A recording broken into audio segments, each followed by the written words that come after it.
CPIM BJP deal ആരോപണം ജനങ്ങൾ തള്ളുമെന്ന് മുഖ്യമന്ത്രി പിണറായി വിജയൻ. തൃശൂരിൽ BJPക്ക് ജയിക്കാൻ സൗകര്യമൊരുക്കിയത് മുഖ്യമന്ത്രിയാണെന്ന് VD സതീശൻ ആരോപിച്ചു. ലോക്നാഥ് ബെഹ്റയും MR അജിത് കുമാറും ഡീലിന് ഇടനിലക്കാരായിട്ടുണ്ടെന്ന് മുസ്ലിം ലീഗ് നേതാവ് KPA മജീദും ആരോപിച്ചു.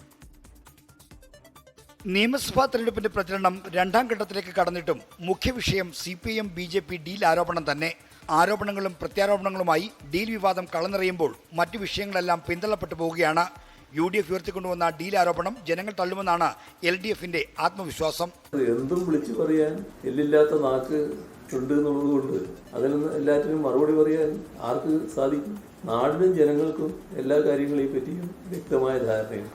ഡീൽ ആരോപണത്തിൽ മുഖ്യമന്ത്രിയെ കടന്നാക്രമിക്കുന്ന പ്രതിപക്ഷ നേതാവ് ഇന്നും അദ്ദേഹത്തെ രൂക്ഷമായി വിമർശിച്ചു. ഞങ്ങൾക്ക് ഒരു RSSുമായിട്ട് ഒരു ബന്ധമില്ല. ഒരാളെയും കണ്ടിട്ടില്ല. ശ്രീ എമ്മിന്റെ മധ്യസ്ഥതയിൽ മുഖ്യമന്ത്രി RSS നേതാക്കളുമായി ചർച്ച നടത്തിയെന്ന് ശ്രീ എം വെളിപ്പെടുത്തിയല്ലോ. പരാജയഭീതി കൊണ്ടാണ് UDF ഡീൽ ആരോപണം ഉന്നയിക്കുന്നതെന്നാണ് LDFന്റെ തിരിച്ചടി.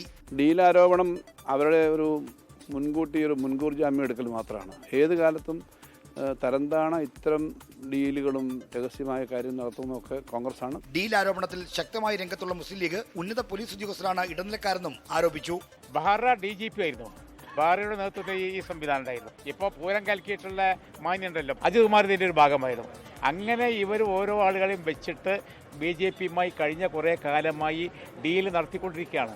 CPIM BJP ഡീൽ ആരോപണമല്ലെന്നാണ് UDFന്റെ നിലപാട്. CPIMഉം BJPയും തമ്മിലുള്ള ഡീലിനെ കുറിച്ച് പറഞ്ഞിട്ടുണ്ട്. ഓരോ സ്ഥലത്തും അവരുടെ സ്ഥാനാർത്ഥികൾ മത്സരിക്കുന്ന പല നിയോജകമണ്ഡലമുണ്ട്. ആ നിയോജകമണ്ഡലത്തിൽ CPIM ഇപ്പം ചെയ്തിരിക്കുന്നത് ആരെയെങ്കിലും ദുർബലരായിട്ടുള്ള സ്ഥാനാർത്ഥികളെ അവിടെ ഇടുക. എന്ത് ഡീൽ നടന്നാലും ഐക്യമുന്നണി അധികാരത്തിലെത്തുമെന്നും UDF നേതൃത്വം ആത്മവിശ്വാസം പ്രകടിപ്പിക്കുന്നു. പക്ഷെ ഞാൻ എല്ലാവരോടും പറയും ഇതാണ്, അവര് തമ്മിൽ എന്ത് ഡീല് വേണം ചെയ്തോട്ടെ, ഞങ്ങളുടെ ഡീല് ജനങ്ങളുടെ ഒപ്പമാണ്. ജനങ്ങൾക്ക് വേണ്ടി അവരുടെ ചിന്ത, അവരുടെ ആവശ്യങ്ങൾ മനസ്സിലാക്കി അവർക്ക് എന്താ ഭാവിയിൽ വേണ്ടത് അതിനു വേണ്ടിയിട്ടാണ് ഞങ്ങൾ ഇറങ്ങിയിരിക്കുന്നത്. 24 തിരുവനന്തപുരം.